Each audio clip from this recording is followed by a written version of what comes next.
Technology. Good. Welcome, ladies and gentlemen. I'm glad you're here tonight. I'm Steve Willis, one of the co-founders of Hope Sheds Light. On behalf of the other co-founders, my partners, Arvo Prima, Ron Rosetto, we welcome you to our family support meeting. It's always a joy to see so many of you here. And for all of you that are new, thank you. And for our Facebook friends, thanks for joining us each week. We appreciate you. For those of you that are new, let me explain Hope. Hope is a nonprofit. It's dedicated to raising awareness and educating individuals and families in the community about the impact of addiction by having the courage to share our personal experiences, by offering wisdom and strength, and by providing hope and resources that lead to the long-term recovery of the whole family. Our goal is to remove the fear and stigma that surrounds this disease by offering a loving and supportive environment that helps families heal and leads to the well-being of the whole community. And we do that through these family support meetings. We're meeting here in the beautiful Holy Cross Lutheran Church. Currently, we're meeting the second and fourth Tuesday of every month. And those of you that have been with us before know that I keep saying we're going to do it every week, and we will. We will, it's coming. The point of all of this is to this meeting is open to anybody that's impacted by addiction, anybody that's fearful that addiction will enter your family and your lives. So our goal is to let you know that you're not alone, that there's a supportive, loving environment that exists right here, and it's for you. Our hope is that by us sharing with you and you with us, you'll change the way you think and feel about this disease, and in the process become healthy. So what we do at these family meetings, the first part is an educational piece. We have really brilliant friends that come in from this field to talk about a certain aspect of prevention, treatment, and recovery. We break out into groups after that to talk about what we've heard, to talk about how substance misuse affects us, and importantly, we talk about ways that we can become healthy as family members, okay? It's a fun time, and we're very grateful, and for all of you for joining us. Next time, bring your friends. I think you'll enjoy it tonight. Lindsay's going to introduce our speaker. I'll let her do that. I love her, and I'm very grateful for her. Thanks for being here.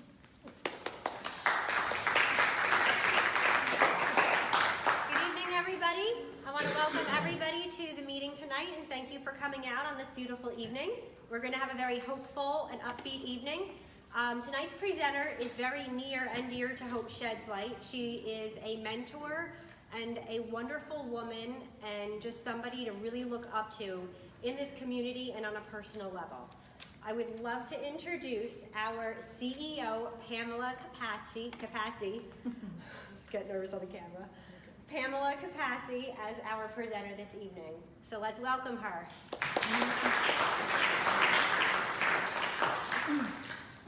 Good evening. I will tell you that everything I'm going to talk about tonight, I had to put into play 10 minutes before I got here. I was leaving the office, and honestly, I had on this fancy blue blazer thing, and one button was holding the whole thing together, and that button dropped off.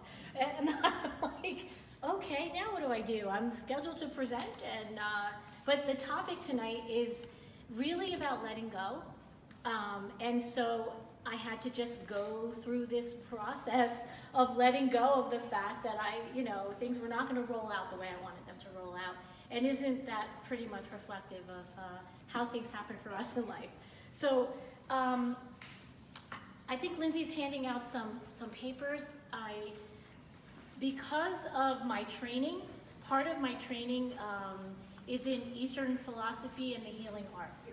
And the pieces of that training that I kept with me over the years relate to the idea of the seasons, and how the seasons and the changing of seasons really is a great model for us when we're dealing with issues that we're faced with, especially issues related to our loved ones, or if you're an individual with addiction, and how we move through that journey and how we get to a place of comfort and stability or sanity, or even if it's for a minute, or if it's for a day, or when we get there, you know, fully.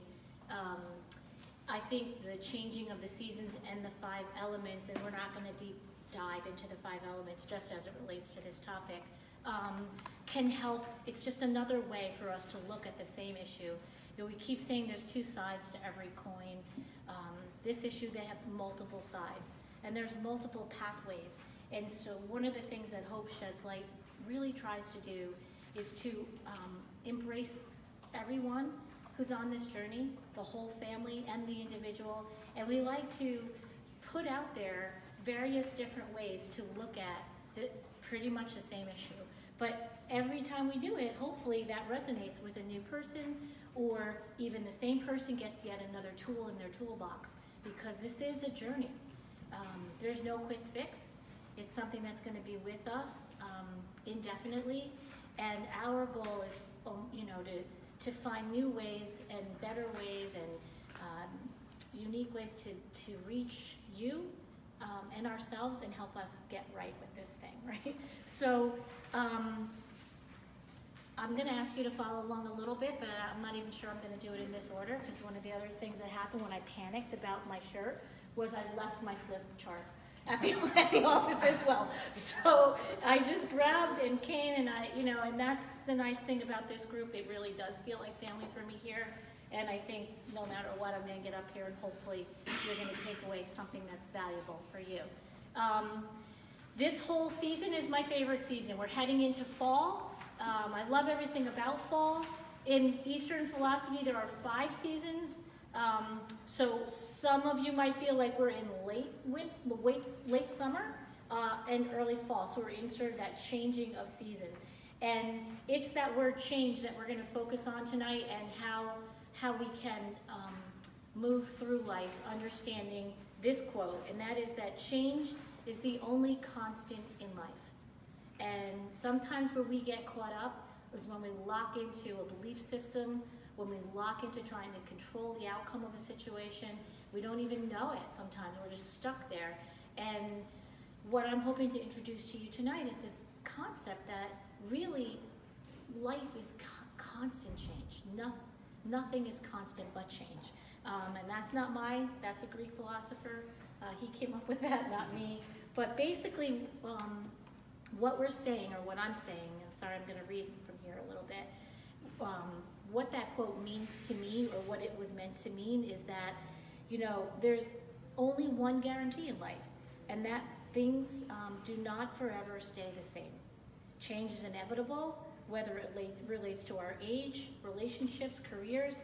It's a kind of play on words to state that change is the only constant, as the words clearly are, polar opposites of each other. But in saying that, we get to be okay with the fact that right now, especially for many of our families, change is coming at us like a locomotion train, right? That's part of life. And sometimes it's a storm or a hurricane, a tornado, and sometimes it's just a cool summer breeze. But it's always there. And so I'm wondering for each of you, and you don't really have to write it down, if you, throughout what I'm going to share with you tonight, I'm going to ask you to think for yourselves, what does that statement, how many of you have heard that before?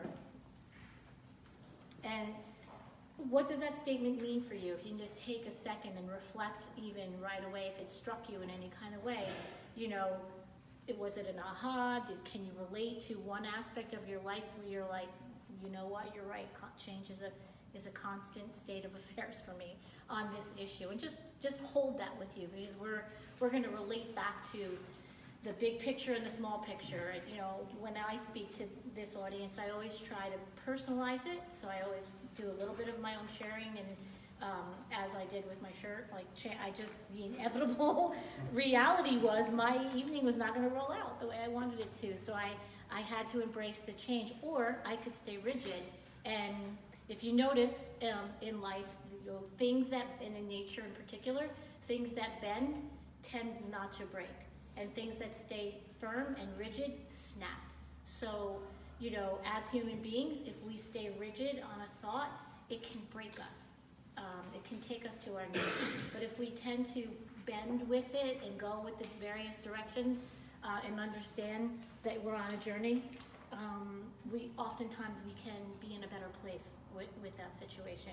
So for you, I just want you to think about what in life right now, personally for you, do you feel like maybe you need to embrace this concept that change is constant and that I need to become a little more flexible around this?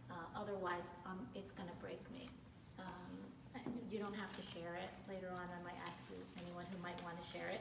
But so before I get to tying this back to a recovery and an addiction topic, I'd like you to flip to the last page.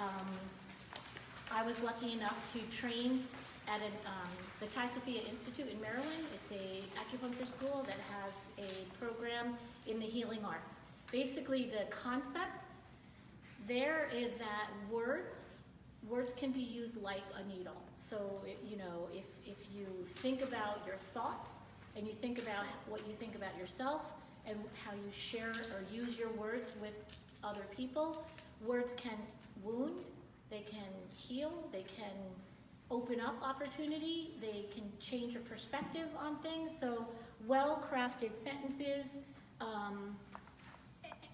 or entering into a dialogue with somebody can generally either open up an opportunity for change and for healing, or sometimes it can shut that down. So words, almost like the acupuncture's needle, was the training program that I went through. And I, again, I'm certainly not an acupuncturist or a doctor of Eastern medicine. Just a simple concept that really helped me, and I'd like to share it with you. So back to the 5 elements, similar to the Greek philosopher. At the core of this, one of the ways to look at the elements is to everything there is a season, and to every season there is a rhythm. Basically, the 5 elements, they're not static. It's not winter, spring, summer, fall, late summer. It's actually more accurate to translate it as the 5 walks or the 5 move through life. You move through the seasons. So I want to focus tonight, and you can see them here. It's those 5. It's basically the 5th is late summer.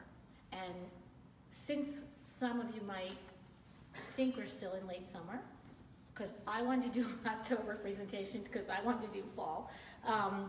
But in honor of the fact that it does still feel like late summer, I'll give you some examples of what I'm talking about in terms of relating a season to where you are in life and where you are with an emotion or an issue. So summer, late summer is a season of abundance in this system. So just think of your garden, for example, like you're overflowing with tomatoes and corn, and you can't give away your zucchini anymore, and nobody wants any of it. So it's like a culmination or an abundance of nature's glory right now. It's peaking, and right around the corner is fall or autumn. And in line with that thinking, what do we see in nature right now, or what will we begin to see?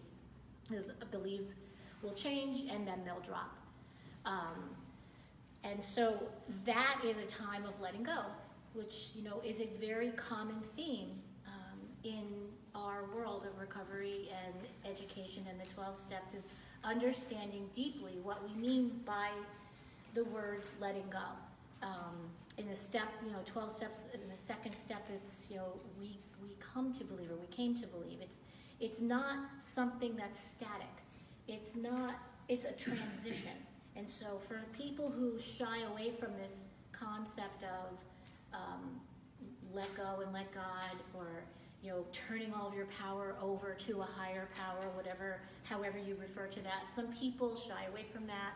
Some families in particular struggle, especially when they're experiencing addiction with their children and they're on the front end of that whole cycle. The idea of turning over the control and power and course of your child's journey with addiction to another source or any other source is, forget it, that you become that brick wall, right?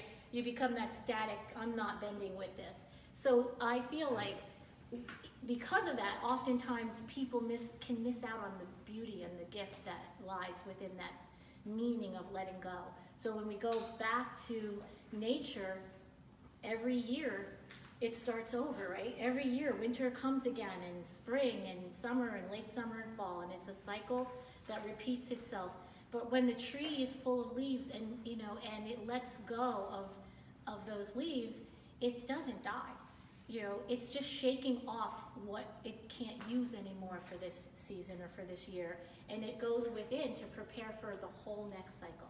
And so what I'm suggesting we do as people who are on this journey with addiction is that we think of ourselves as a tree right now. Think of ourselves, with all the leaves that we're carrying with us all year long. And those leaves, some of them have our goals, our aspirations, some of them are related to careers and relationships, and some of them are related to a loved one that is, struggling with addiction, or a loved one that's in recovery. Some of us carry that leaf of recovery with us because we're on that journey. And, as you know, this disease can cycle, right? You can relapse and you can come back and get back up again. And each time you go through a cycle of this, as a parent, as a spouse, as an individual, hopefully, you're letting go of, each time you're letting go of some of those leaves that no longer serve you, and some of the issues that you carry with you. So as you'll see on this chart, they also, or maybe it's not on here, but basically there are emotions in this theory, in the 5 elements, that also are attached to each season. So for the fall, it relates to grief, and again, there's 2 sides to every coin. So if we're out of balance around some of the leaves or issues that we're carrying with us, we can be get heavily stuck in grief over the fact that we're not controlling the issue, or over the fact that we've lost some of the expectations that we may have carried with us for one of our loved ones or for ourselves.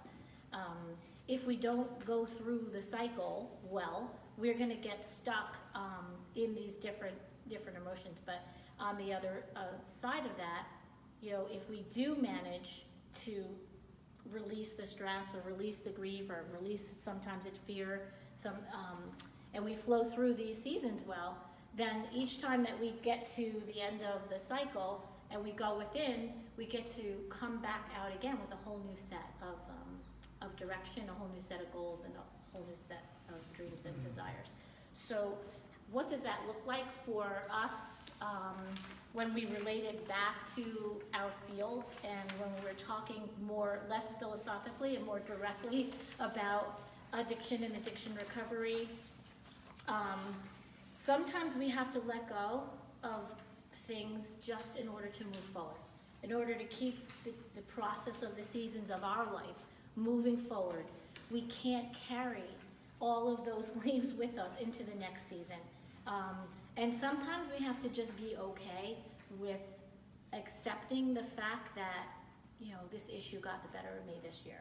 Like, you're not going to resolve every issue that you're struggling with in one season, to just continue with that metaphor. You're not, even when somebody comes back home and they're in early recovery and, you're full of hope, you're not going to resolve or even address all of the issues that got you to that point. Your recovery is new, and it requires its own set of seasons to flow through, to develop new skills and new behaviors. So no matter where you are on this journey, we have to accept that every once in a while there is an issue that might be bigger than you, and you cannot deal with it and carry it with you and let it kind of get bigger and bigger and bigger until that branch breaks. And that in recovery we call, letting go. And that in recovery, between the second and the third step, relates to, if you're following the 12 steps, relates to accepting that you need to reach outside yourself to something greater than you, or coming to our meetings, or going to a higher power, or reaching out for help.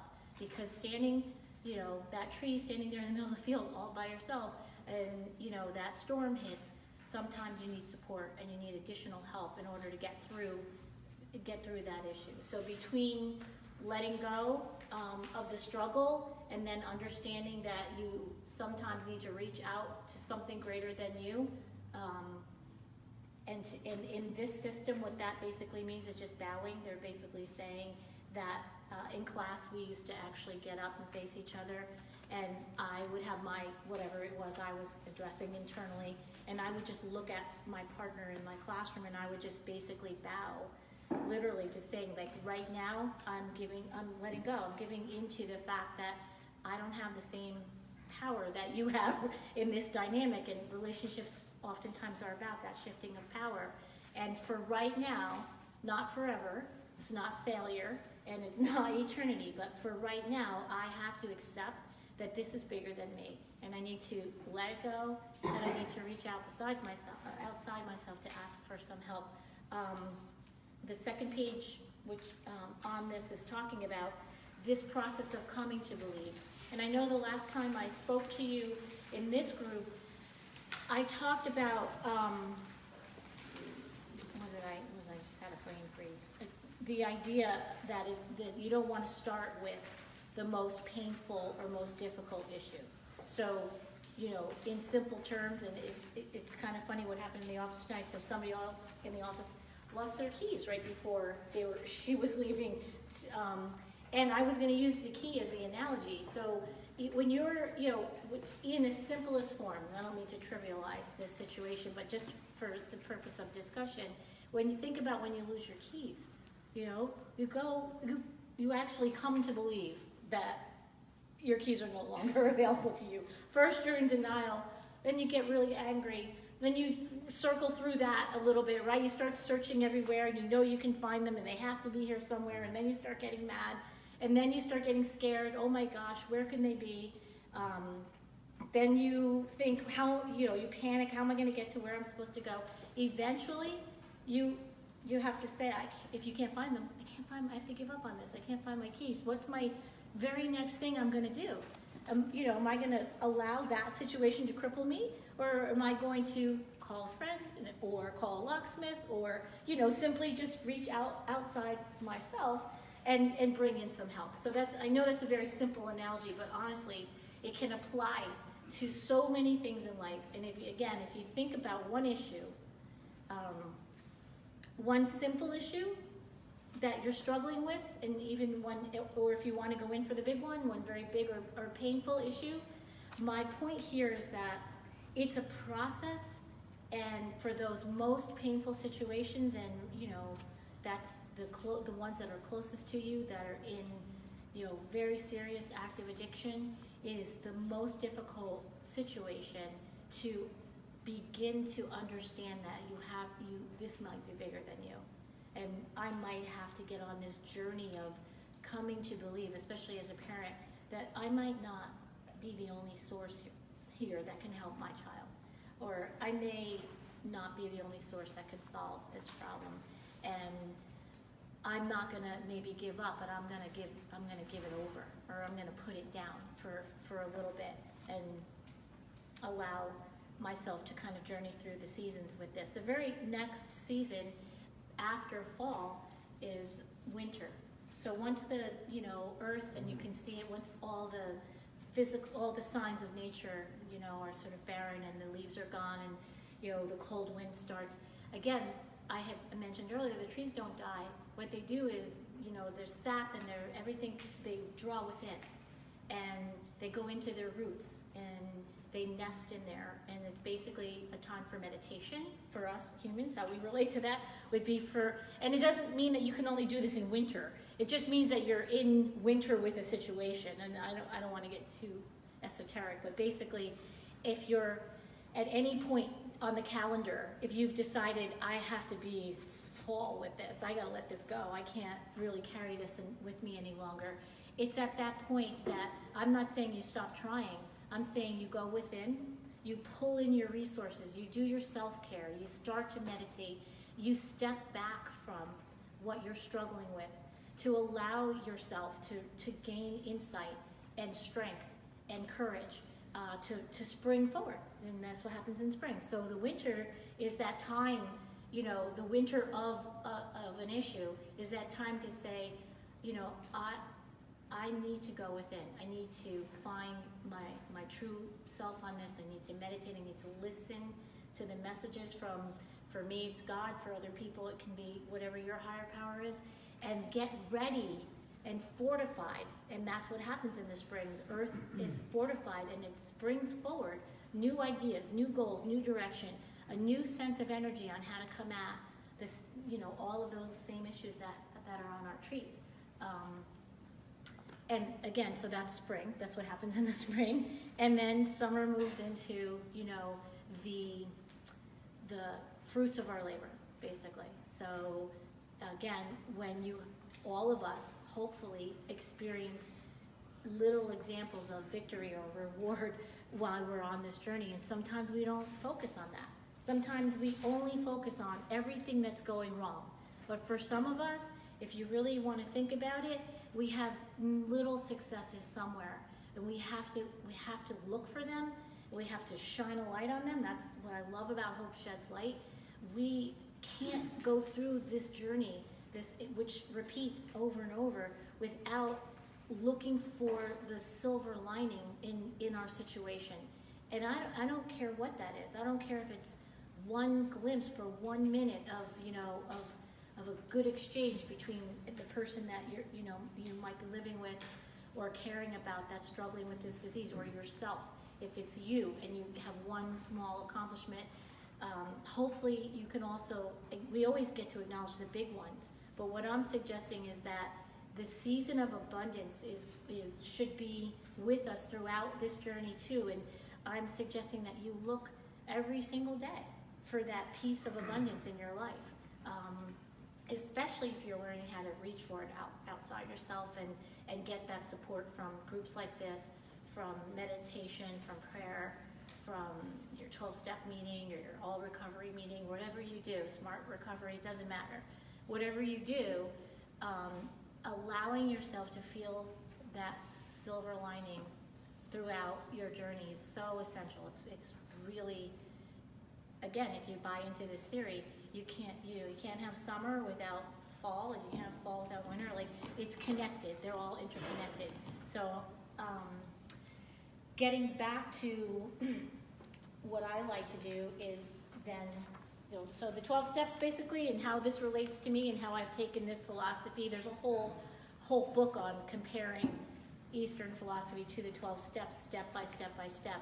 But for me, I really like this idea of coming to believe, and that if you relate it to the seasons of your life, it's a journey. And I'm not asking, nor should anyone be asking you to fully embrace a whole new belief system the first minute that you start to learn about it. But I'm asking you also to not reject it. How many things have you done in your life that you've thought, wow, I never thought I could do that. I never thought I would be at this place, or I never thought I would accomplish that goal. If you stopped yourself at the first step of that journey, you never would have experienced that feeling. So what I'm suggesting to some of you who are hearing these concepts for the first time, don't shut it out if it disagrees with what your core belief system. It's a journey, and I'm asking you to just take a step. Take one step and see what it feels like there. And we're going to take that step together, because we're going to do a little bit of a guided meditation related to letting go. I want you to take a minute to think about something you're dealing with. Think about a leaf on your tree, an issue, a person, yourself, and something that's you're struggling with, and just get comfortable in your seat and close your eyes and focus on that for a minute, just so you carry it, so you have it with you. And I want you to close your eyes and just relax. Sit comfortably in your seat, feet on the floor, flat on the floor. If you'd like, put your palms up and start to breathe deeply in through your nose. Fill your stomach with air and relax. Breathe out, sinking further into your torso, breathing in again, filling your stomach with air, and breathe out and relax. Now allow your breath to just take its natural course. Pay attention to your breath coming in through your nose, traveling down into your stomach and filling your stomach with air. And each time you breathe out, I want you to push out stress and relax.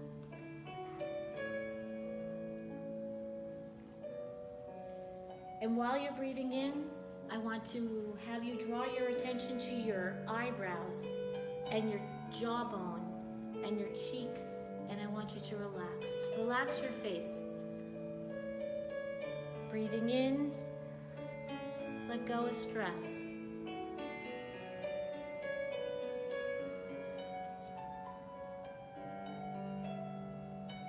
And while you're keeping your awareness on your breath, that deep cleansing breath in, I want you to relax your shoulders and your arms and your wrists.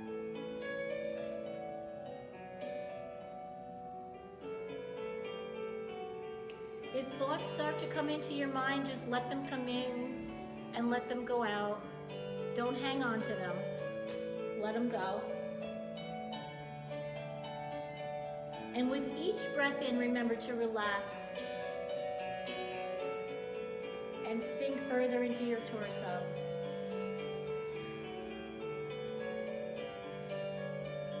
And as you begin to drift off, I want you to visualize the issue you're carrying with you right now. I want you to see it as a leaf on your branch. Feel it. How heavy is it? Is it towards the end and hanging? Is it close to the branch base, the base of the tree? Remember to breathe in, relax, and let go of the stress. I want you to think about how long you've been carrying that leaf.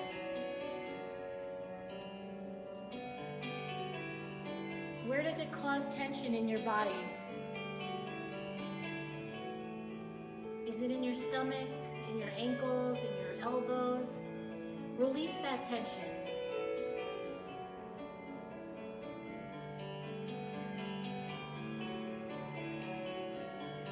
Now I want you to visualize you letting that leaf go. Just let it filter to the floor.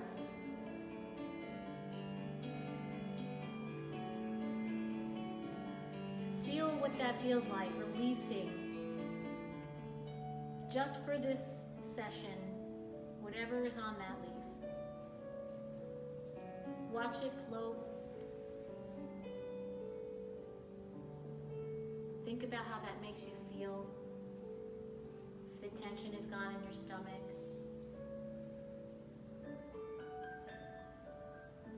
Remember to breathe in, deep, filling your stomach, and let go. I want you to wish that leaf well. I want you to understand that it's just temporary. And if you need to, you can pick that leaf back up.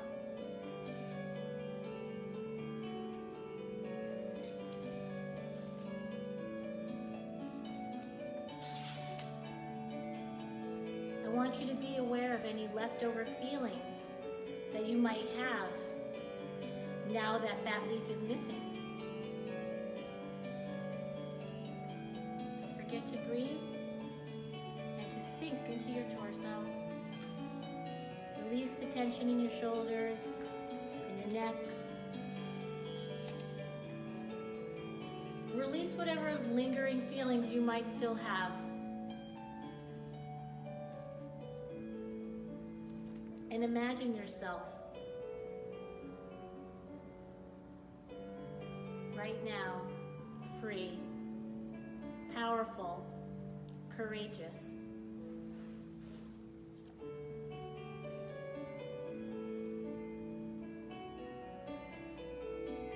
A mighty oak.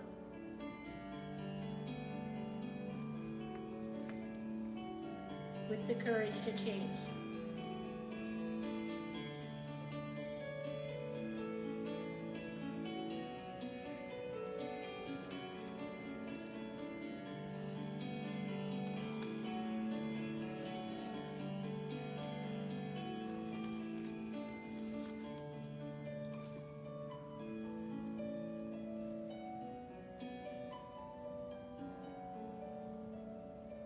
I'd like you to allow my voice to bring your attention back to your breath. Remember to breathe in through your nose, filling your stomach with air, and breathe out through your mouth.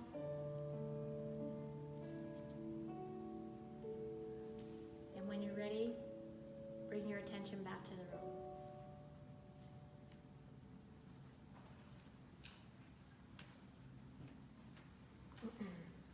Anybody have a reaction to that? Anything you want to talk about?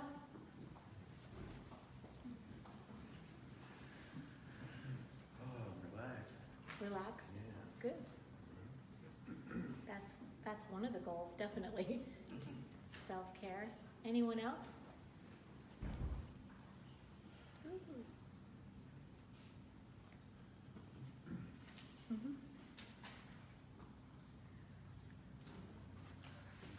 Are you gonna, yes or no? Oh. Support. Go ahead. So it helps you let go. Like, you know, I meditated. It was like, it was great. Like, it allowed me to just like drop it and let it go and just, I need to ground myself and learn how to do more. Mhm. And I appreciate it. Thanks. Mhm. It's like a cleansing. Yep. That's great. It is. Anyone else want to share anything? So, so letting go for me in the program is where we all find ourselves in that comfort zone thing. And so when we get out of our comfort zone, that's probably the time when, you know, you're unsure. So somebody that I look up to that's given me a lot of advice, and something I grab onto is, so when I was a kid, I moved a lot, and as an adult, I've moved a lot as well because I've worked all over the country. And this person told me that, you know, movement is it's a challenge, but it's also something to embrace.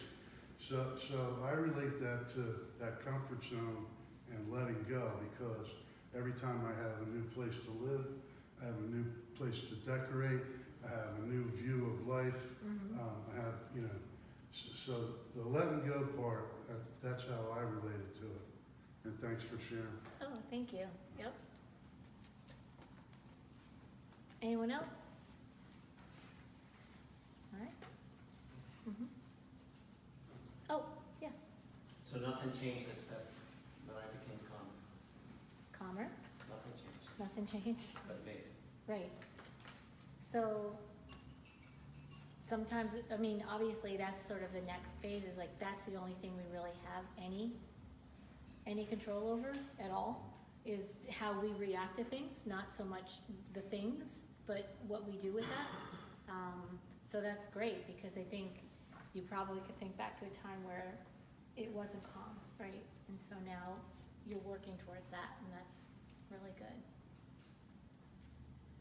Mm-hmm. I like to always say to myself, things are not happening to me, they're happening for me. Mm-hmm. That just makes me calm. That's great. That's a great way to look at it.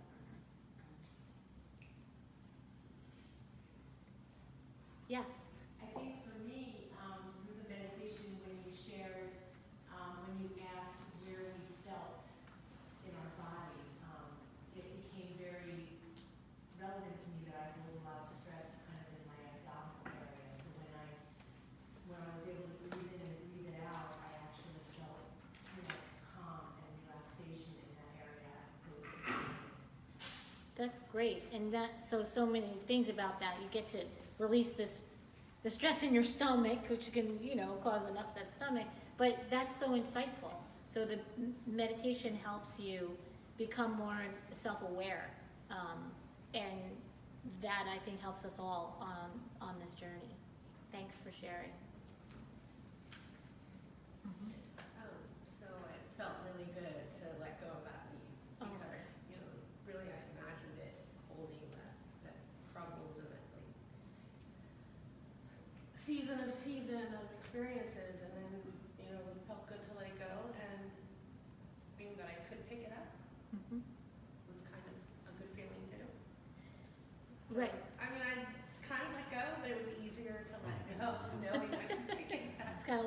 spring, right? Yeah, Down- I just imagine it, going back into the soil and just being reabsorbed. So I'm so glad you shared that, because sort of the more direct purpose of that type of meditation is to have that feeling of relief when, if you can use that metaphor of leaf and let that go. And depending on what, and I don't know, so depending on what you're choosing to address in that meditation, if it's very difficult and if somebody chose something really painful, I didn't want you to think that was it, it was gone and now you can never pick that leaf back up, because we do circle through these issues over and over and over again. But maybe when you pick the leaf back up, you hold it in a different way. Now that you let it go and you experience what it feels like, even for a second, to let it go, when you pick it back up, you probably hold it differently. That's kind of the goal. And Yes. to add to that, the most important thing I got out of what you said was that, and for me, that going back to my comfort zone, no matter what new frontier I come onto, you can see some good in almost everything. Mm-hmm. And if Yeah. you can grab onto that, it kind of it carries you. Instead of going for the bad, right? Yeah. So there's so much of that in this. So glad you said that, because that's so much about the core of Hope Sheds Light's mission. Right. And what is attractive about the agency is we cannot forget that we have to be searching for the silver lining or something good, because otherwise, why? Consumes it. Yeah, it does. So thank you for sharing that. I think too, sometimes it doesn't present itself, that silver lining, until a year or years later even. Mhm. I'm sure everybody's been through that, where you go through something horrible, where you just can't, at that moment, it's the worst thing in life. And then a year later, you're like, oh my gosh, if that hadn't happened, Right. and this other thing wouldn't have emerged. And that's, I guess, going back to having faith and letting that go to a higher purpose, providence, whatever you want to call it, that we're not capable of understanding in what we use of our mind or soul lens. Right, and then, so great, right? So hope allows us to find our way to that faith point, to leap into faith. And again, for someone has a lot of faith in their life, you can get this idea that I'm not in charge. I don't know when I'm going to see the silver lining, but I believe it's there. And that's really important to get that message in, that you at least believe that the hope is there, and that you're going to hang on to that belief. Mm-hmm. I like to say in the calmness, listen to my soul voice, my intuitive direction on where it needs to lead me and what needs to change within me. Mm-hmm. So that's what I worked out on. Yeah, it's great. I think I alluded to that a little bit to say that, and that's exactly right. When you go into that space and you draw within to get your own resources rejuvenated, that's what you're doing. And that either comes from within, or some people draw from powers higher than themselves, or a combination. But it starts there. I keep pointing to my gut, because that's where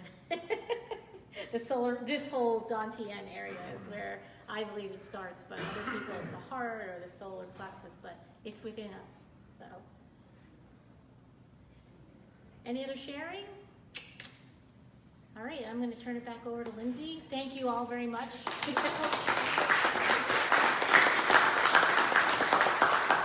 you so much, Pam. That was very enlightening and very inspiring, as always. Thank you. It's like that at the office, too. It's fantastic. Very supportive, very upbeat, very hopeful. Just a few announcements before we pass out the surveys and I end the Facebook Live. We're always looking to recruit volunteers, so if anyone's interested in volunteering with us, we have several different areas available for volunteering, so reach out to the office, press 1 for Lindsay, and we can talk about the volunteering opportunities.